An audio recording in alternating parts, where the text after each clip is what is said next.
ketika dalam PKP kita sudah bersedia tetamunya Puan Jamuna Naidu Nesen merupakan perunding latihan kluster penyelidikan dan pembangunan Institut Sosial Malaysia.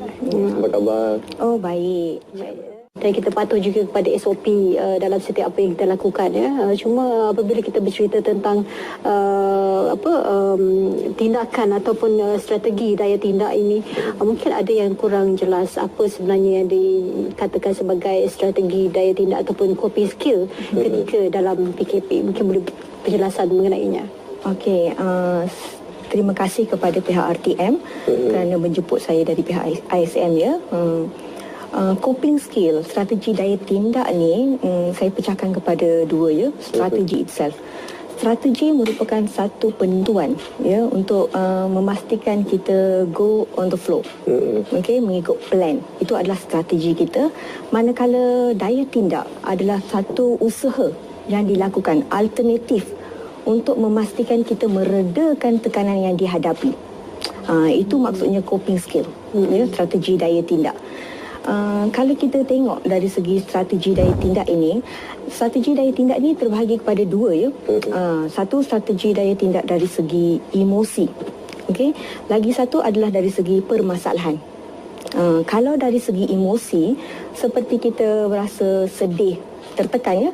Sedih dengan kalau dah bergaduh dengan suami ke pasangan, marah anak, dan sebagainya. So dari segi emosi dia akan rasa sedih, kecewa dengan pelbagai perkara tekanan yang dihadapi. Manakala dari segi permasalahan adalah dari segi individu-individu yang keluar bekerja. So dari segi saya, di bawah KPWKM kita ada agensi JKM, kita ada ISM, di mana terpaksa bertugas di pusat kuarantin. So mereka bagaimana deal dengan organisasi dan sebagainya. Jadi mungkin dalam kalangan penonton Sarawak Malaysia mungkin ada yang pertama kali mendengar istilah strategi daya tindak ini. Jadi sebenarnya siapakah yang yang harus diberi penekanan dalam strategi daya tindak ni? Adakah hanya orang yang mengalami tekanan emosi ataupun semua individu dekat luar sana? Ya. Sebenarnya strategi daya tindak ni memang diamalkan oleh setiap insan dari sejak dilahirkan, ya. Sebab strategi daya tindak, sebab kita mengalami tekanan ni sejak bersekolah, menjadi kolej, berumah tangga. Memang tekanan ini sentiasa dihadapi. Tapi bagaimana kita mengurangkan tekanan tersebut dan melaksanakan tugas rutin harian. So secara amnya memang semua manusia, semua insan di dunia ini memang memerlukan strategi daya tindak. Memang mengaplikasikan strategi daya tindak. Dia hanya antara sedar dan tidak sedar. Ya. Dari segi sedar, ya, saya pecahkan dua. Dari segi sedar adalah seperti tadi yang kita dengar Nelofa bercakap. Secara sedarnya dia tahu bahawa dia akan mengalami tekanan, tidak bekerja, terpaksa berada di dalam rumah. So dia akan buat plan untuk diri dia. Dia akan buat plan, which is dia akan bagi tahu, okey, pagi saya akan buat senaman, and then kita akan ada yoga ke dan sebagainya dalam jadual itu sendiri. Selalunya artis lah. Artis, individu-individu yang mengamalkan kesihatan memang dah ada dalam jadual rutin hariannya. Makanan sihat. Bagi individu yang secara tidak sedar adalah melalui hobi. Okey, kalau melalui hobi ni kita macam ada yang zaman dulu suka bercucuk tanam, mengubah bunga. Betul. Persekitaran, suka sapu sampah, make sure that rumah clean. Itu secara tidak sedar. Tapi itu adalah coping skill, which is dia menenangkan diri dia sendiri dengan pelbagai aktiviti. Jadi tidaklah nanti pemikiran itu hanya tertumpu kepada perkara yang negatif saja.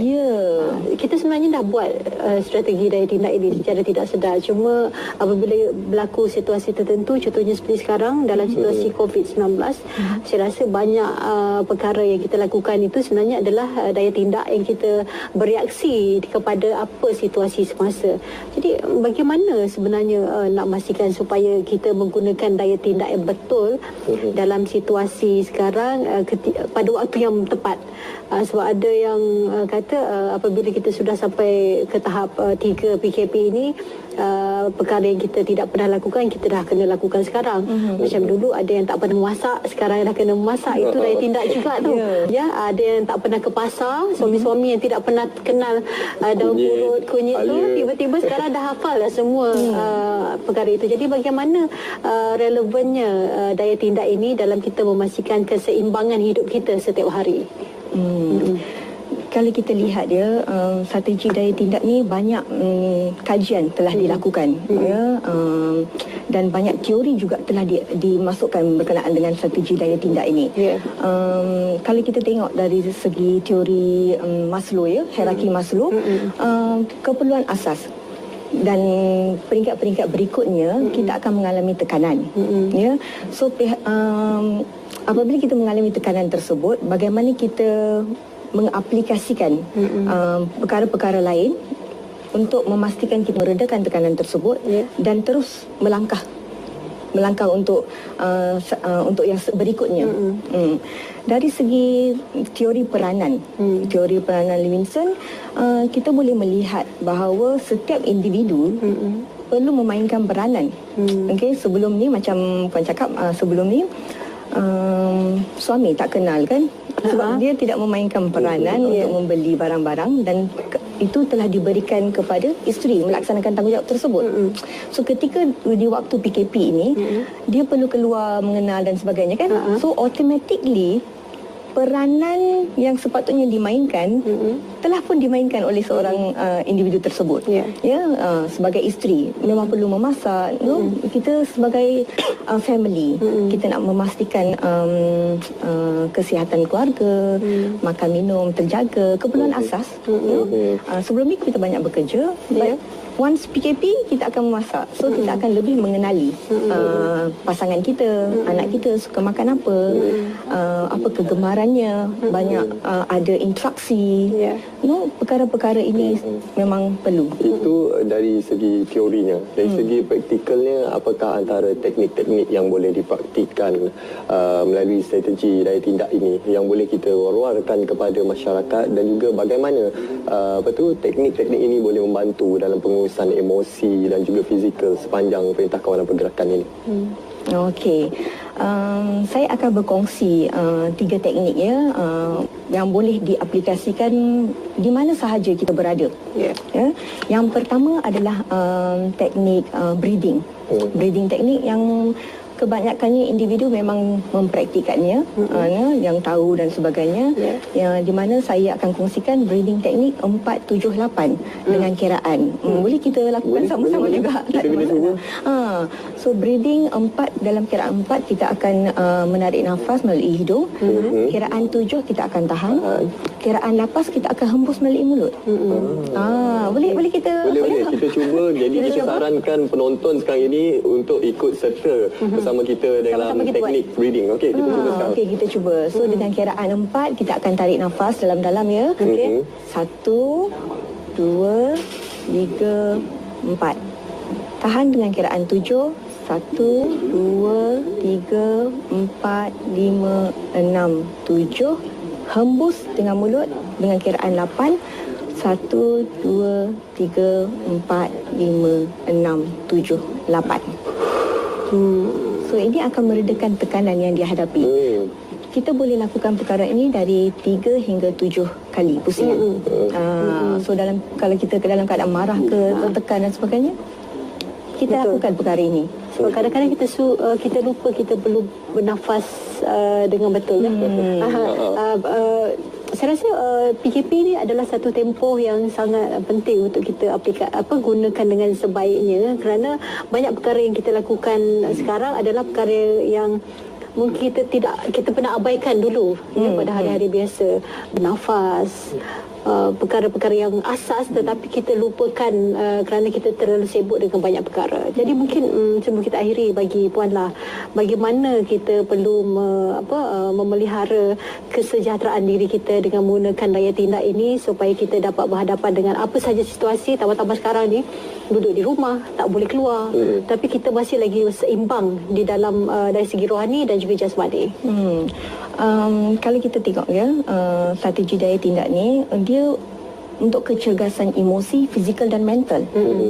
So which is kita akan aplikasikan dari segi pelbagai. Yang saya cakap tadi adalah teknik yang pertama dan kita akan go on dengan teknik yang kedua, which is kita lebih kepada yang simple, grounding. Ya, teori grounding ni dia lebih kepada spiritual dan panca indera.